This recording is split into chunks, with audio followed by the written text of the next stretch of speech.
Friends, today our topic is objectives of management. Before this topic, we discuss about the meaning and characteristics of management. Today, we are discuss about the objectives of management and importance of management. इससे पहले बेटा आपने पढ़ा था कि meaning क्या होता है मैनेजमेंट का और कैरेक्टरिस्टिक्स ऑफ मैनेजमेंट। आज हम पढ़ेंगे कि ऑब्जेक्टिव्स ऑफ मैनेजमेंट क्या होता है, एक मैनेजमेंट क्यों की जाती है, क्या क्यों मैनेजर इतनी एक्टिविटीज करता है, इसका मेन ऑब्जेक्टिव क्या है। So before discuss with we know the meaning of objectives. Objectives are the ends toward which the activities of an organisation are directed. Organisation में जितनी भी एक्टिविटीज की जाती है उनके पीछे मैनेजर्स का या मैनेजमेंट का एक इंपॉर्टेंट ऑब्जेक्टिव होता है जिसको अचीव किया जाता है। लास्ट एंड रिजल्ट जो होता है वही कहलाता है हमारा ऑब्जेक्टिव्स। सो मैनेजमेंट ऑब्जेक्टिव्स जो डिवाइड किए गए हैं इनटू 3 कैटेगरीज। इनको 3 कैटेगरीज में बांटा गया है। First is organisational objective, second is social objective and third one is personal objectives. So पहले मैं ब्रीफ में बता दूं कि इन तीनों ऑब्जेक्टिव्स का मेन मीनिंग मोटिव क्या है। पहला है ऑर्गेनाइजेशनल ऑब्जेक्टिव। देखिए हम कोई भी बिजनेस करते हैं उसके पीछे हमारा कोई ना कोई उद्देश्य होता है जिसको हम पूरा करते हैं। सो ऑर्गेनाइजेशनल ऑब्जेक्टिव में हम क्या करते हैं, सर्वाइवल, प्रॉफिट एंड ग्रोथ, ये 3 मोटिव पूरा करते हैं हम लोग। Second one is social objective में वो हम सारी एक्टिविटीज करते हैं जो समाज से जुड़ी होती है, समाज की भलाई के लिए की जाती है। जैसे कि गुड क्वालिटी का प्रोडक्ट सप्लाई किया जाता है eight reasonable price, employment opportunities provide की जाती हैं, using the environmental friendly methods use किए जाते हैं ताकि एनवायरमेंट पॉल्यूट ना हो। और बहुत सारी ऑर्गेनाइजेशन जो है ऑर्गेनाइज करता है बहुत सारी ऐसी प्रोग्राम्स जिससे कि सोसाइटी का क्या हो सके, भला हो सके। And third one is personal जो होता है वो एम्प्लॉय से रिलेटेड होता है, सबऑर्डिनेट से रिलेटेड होता है, जिसमें जितने भी डिसीजन लिए जाते हैं वो आप सभी जो है एम्प्लॉयज के बेनिफिशियल के लिए लिए जाते हैं, क्योंकि जो एम्प्लॉयज होते हैं वो मोस्ट इम्पॉर्टेंट एसेट्स होती हैं हमारे ऑर्गेनाइजेशन की। So we are discuss with the first objective. First is organisational objective. Organisational objective क्या होता है? ऑर्गेनाइजेशनल ऑब्जेक्टिव में सबसे पहला पॉइंट आता है सर्वाइवल। सर्वाइवल मींस होता है कि हमें सर्वाइव करना है, मार्केट में रहना है। मान लीजिए हमने किसी कंपनी ने कोई प्रोडक्ट लॉन्च किया है और आते ही वो जो प्रोडक्ट है वो हमारा मार्केट से क्या कर दिया है, हटा दिया है, मींस उसका सेल ही नहीं हुआ, जिससे कि हम लोग मार्केट में सर्वाइव नहीं कर पाए। तो सबसे पहला ऑर्गेनाइजेशनल ऑब्जेक्टिव होता है सर्वाइवल। सर्वाइवल मींस होता है कि ऑर्गेनाइजेशन या बिजनेस इतना रेवेन्यू जनरेट कर सके ताकि हमारी जो कॉस्ट लगी हुई है किसी भी प्रोडक्ट में बनाने में वो हमें जो कॉस्ट है वो कवर हो सके। फॉर एग्जांपल हमने किसी पेन का प्रोडक्शन करते हैं, पेन को बनाने में हमारी कॉस्ट आती है 5 रुपीज। तो सर्वाइवल मींस होगा कि कम से कम अगर हम न्यू बिजनेस स्टार्ट कर रहे हैं, न्यू प्रोडक्ट लॉन्च कर रहे हैं, तो मिनिमम 5 रुपीज हमारे आने ही चाहिए कि हमारे प्रोडक्ट कम से कम 5 रुपए हमें वापस करे, जितना हमने लगाया उतना ही हमें वापस हो जाए। सेकंड क्या है, existing in the competition market. Survival में सेकंड पॉइंट आ जाता है कि हमने, क्योंकि आजकल की जो मार्केट है वो बहुत ही कॉम्पिटिटिव मार्केट है, कंपटीशन बहुत ज्यादा है, इसीलिए हर बिजनेसमैन यही चाहता है कि अपने कंपटीटर को बीट कर सके। तो second is existing in the competition market. अगर आपने अपने कंपटीटर को बीट नहीं किया या आप कंपटीशन मार्केट में सर्वाइव नहीं कर पाए तो आप क्या कर दिए जाओगे, कंपटीटर द्वारा खत्म कर दिए जाओगे, आपका बिजनेस पूरा क्या हो जाएगा, फ्लॉप कर दिया जाएगा। So there are 2 objectives survival में, to cover up the cost means इतना रेवेन्यू जनरेट हो सके ताकि हमारी जो कॉस्ट है वो कवर हो सके, इतना रेवेन्यू जनरेट हो जाए। सेकंड इज कंपटीशन मार्केट में हम लोग क्या कर सके, कम्पीट कर सके। नाउ सेकंड ऑर्गेनाइजेशनल ऑब्जेक्टिव है प्रॉफिट। प्रॉफिट मींस क्या होता है, बिजनेसमैन इतना पैसा लगाता है, इतनी एक्टिविटीज करता है, इतनी मेहनत करता है, इतनी एसेट्स उसने परचेस कर रखी है, किस पर्पस से, reward to bearing the risk. Profit means होता है अपनी कॉस्ट से ज्यादा कमाना। जैसे इसके एग्जांपल पर ले लेते हैं, हमने किसी पेन को बनाने में 5 रुपीस लगाया कॉस्ट, अगर उस पे हमें 2 रुपीस क्या हो जाए एक्स्ट्रा मिल जाए, मीन्स वो कितने में बिका है 7 रुपीस, तो ये 2 रुपए क्या हो गया उसका प्रॉफिट। प्रॉफिट ही क्या है उसका रिवार्ड है, उसका इतना बड़ा पैसा लगाने के बाद, इतनी एक्टिविटीज करने के बाद, इतनी मेहनत करने के बाद जो उसको रिवार्ड मिलेगा वो क्या कहलाएगा प्रॉफिट। और प्रॉफिट ही इन दो सोर्सेस को आगे चलाने, इन दोनों का क्या है बेस, सर्वाइवल एंड ग्रोथ का, इन दोनों का बेस क्या माना जाता है profit.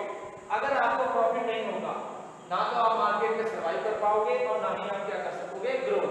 So essential for survival growth and expansion, profit जो है इन दोनों ऑर्गेनाइजेशन ऑब्जेक्टिव्स को पूरा करने के लिए प्रॉफिट का होना क्या है बहुत जरूरी है। और प्रॉफिट सबसे इंपॉर्टेंट ऑब्जेक्टिव है किसी भी ऑर्गेनाइजेशन का। सो प्रॉफिट होना क्या है बहुत जरूरी है। प्रॉफिट से ही हम क्या कर सकते हैं ग्रोथ, ग्रोथ मींस होता है आगे बढ़ना।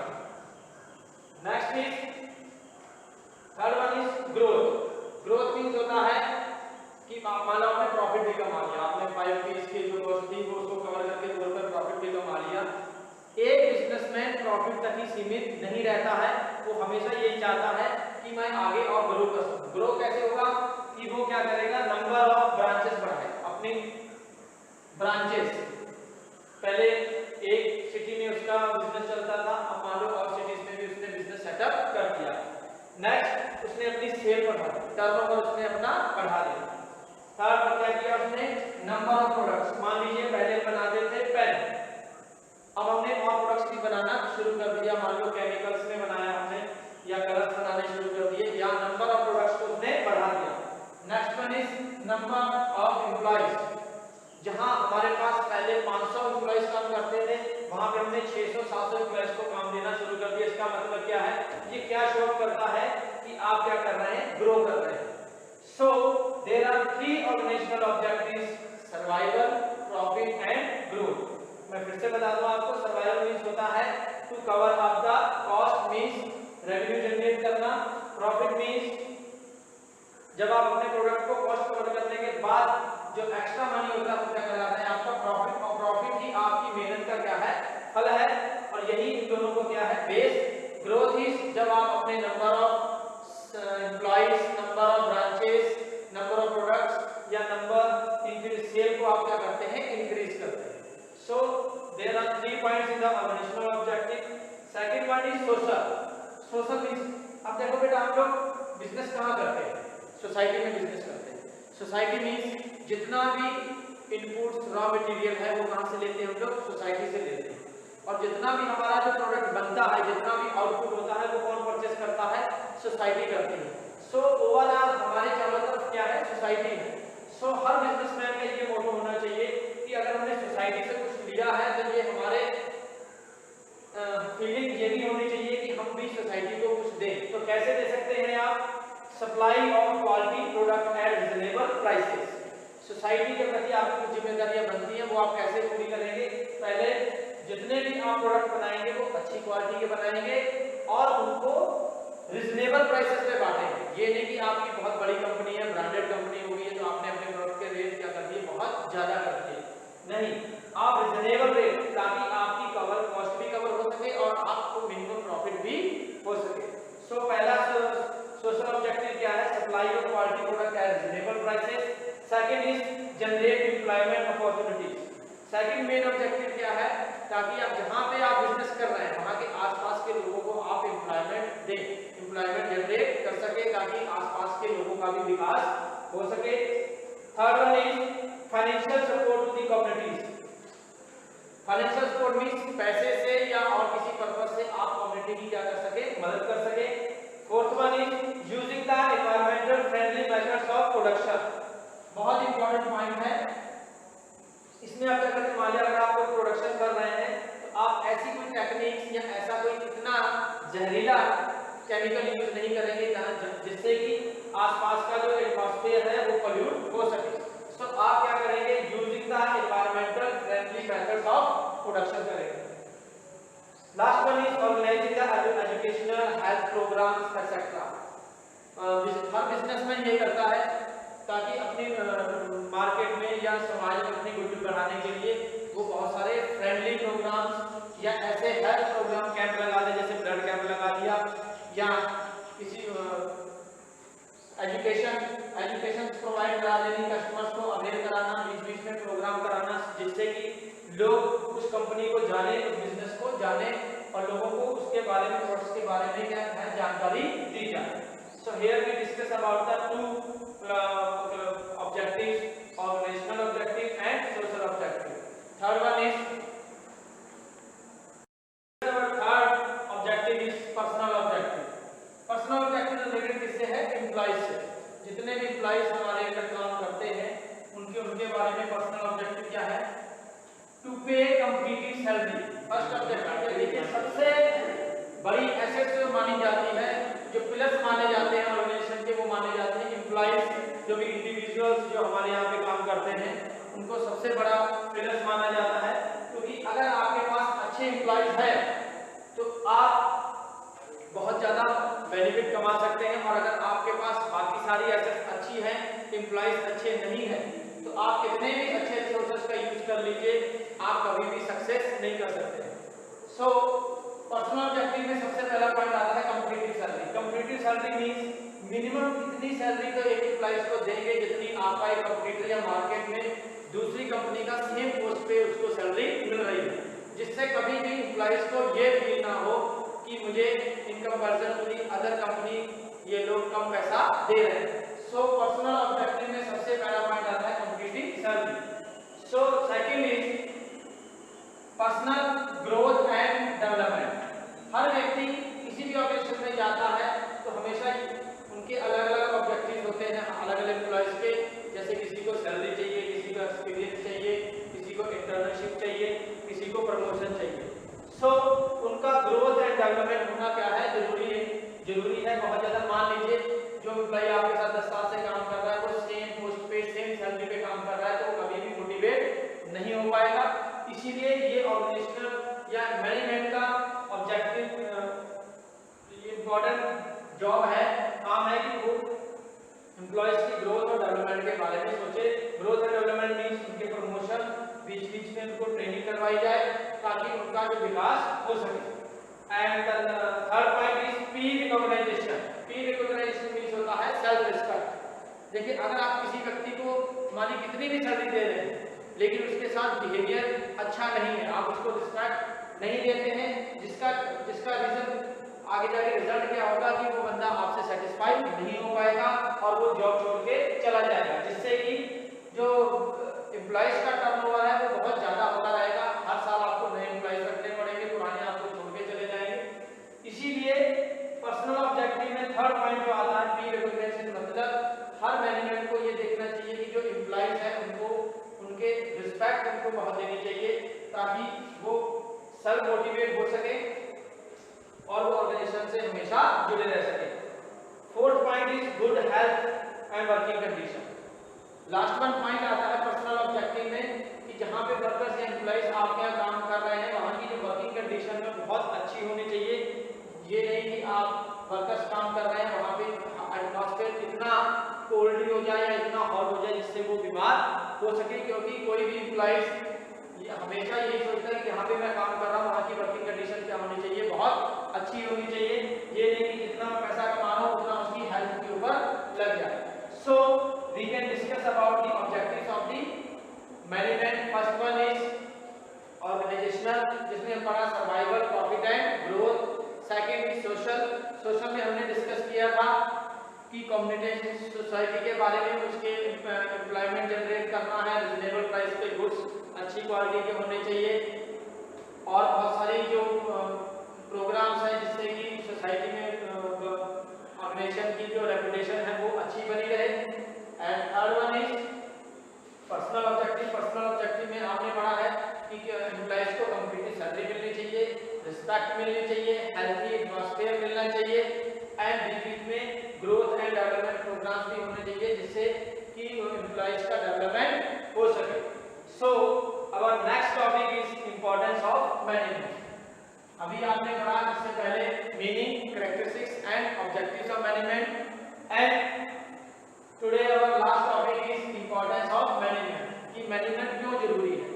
First one is management help in achieving the group goal. Management क्यों किया जाता है? ताकि हम ग्रुप गोल को अचीव कर सकें। जितने भी इंडिविजुअल्स हमारे यहाँ पे काम करते हैं ऑर्गेनाइजेशन में, उनका सबका एक उद्देश्य होता है, लेकिन उन सभी के इंडिविजुअल्स जो एफर्ट्स हैं उसको इंटीग्रेट करके हम लोग क्या अचीव करते हैं? ऑर्गेनाइजेशन ऑब्जेक्टिव को अचीव करते हैं। अगर ऑर्गेनाइजेशनल ऑब्जेक्टिव अचीव हो गया, इसका मतलब है हम सभी के ऑब्जेक्टिव्स को पूरा कर सकते हैं इंडिविजुअली। सो अवर मैनेजमेंट क्यों जरूरी है? फर्स्ट पॉइंट में आ जाएगा management help in achieving the group goal. Group गोल को अचीव करने में मैनेजमेंट हमारी क्या करता है? मदद करता है। कैसे? अगर हमने सही से प्लानिंग, ऑर्गेनाइजिंग, स्टाफिंग, डायरेक्टिंग किया है तो हमारे सारे गोल्स क्या हो सकते हैं? अचीव हो सकते हैं। Second one is management improves the efficiency. Efficiency, see for cost, minimise the cost. Means अगर मैनेजमेंट अच्छे से काम कर रहा है तो हम अपने एम्प्लॉइज की या अपने जो काम की जो एफिशिएंसी है उसको इंप्रूव कर सकते हैं। एफिशिएंसी से हमें बेनिफिट क्या मिलेगा? हम अपने जो प्रोडक्ट है उसकी कॉस्ट मिनिमाइज कर सकते हैं और अपने जितने भी रिसोर्सेज हैं उनका प्रॉपर्ली यूज कर सकते हैं। Optimum utilisation of resources. तो मैनेजमेंट हमें इसमें मदद करता है। Third one is management create a dynamic organisation. Dynamic means changeable. Management कभी भी स्टिक नहीं है। मैनेजमेंट जो प्लानिंग करता है वो इस तरह से करता है, अगर कोई भी आने वाले समय में चेंजेस आते हैं तो एम्प्लॉइज जो होते हैं उन चेंजेस को अडॉप्ट कर सके। फॉर एग्जांपल बैंकिंग सिस्टम में बहुत बड़ा चेंजेस आया। पहले आपने देखा होगा कि बैंक में कंप्यूटर्स यूज नहीं होते, लेकिन कुछ समय से बैंक में हर काउंटर के ऊपर एक कंप्यूटर लगा हुआ है। तो बैंक जो बड़े ऑर्गेनाइजेशन है उन्होंने क्या किया कि अपने एम्प्लॉइज को ट्रेन किया, उन्हें मोटिवेट किया ताकि इन चेंजेस को वो अडॉप्ट कर सके। सो मैनेजमेंट जो इन्वायरमेंटल चेंजेस है उनको अडॉप्ट करने में हमारी क्या करता है? हेल्प करता है। Now the fourth point is management help in achieving the personal objective. Personal objective means employees. Fourth point is management help in achieving the personal objective. Management इस तरह से प्लानिंग करता है ताकि सभी का पर्सनल ऑब्जेक्टिव पूरा हो सके। ऑर्गेनाइजेशन के साथ साथ पर्सनल या इंडिविजुअल जितने भी एम्प्लॉइज हमारे साथ जुड़े हुए हैं उनका ऑब्जेक्टिव भी हम लोग पूरा कर सके। And the last point is management help in the development society. Society means हम लोग बिजनेस कहाँ पे करते हैं? अपने इनपुट्स और आउटपुट्स जहाँ कहाँ पे बेचते हैं हम लोग? सारे सोसाइटी में। So it's our responsibility is to provide good reasonable prices of products at good quality. So management में जो है सोसाइटी को सेटिस्फाई कर सके। अगर आपने सोसाइटी के मेंबर्स को सेटिस्फाई कर लिया तो आपकी मार्केट में गुडविल क्या होगी? अच्छी होगी। So today we finished the two topics, discussed with you the objective of management and importance of management. So students, note down these all points in your fair notebook and later on we discuss with the factors of management. Thank you and goodbye.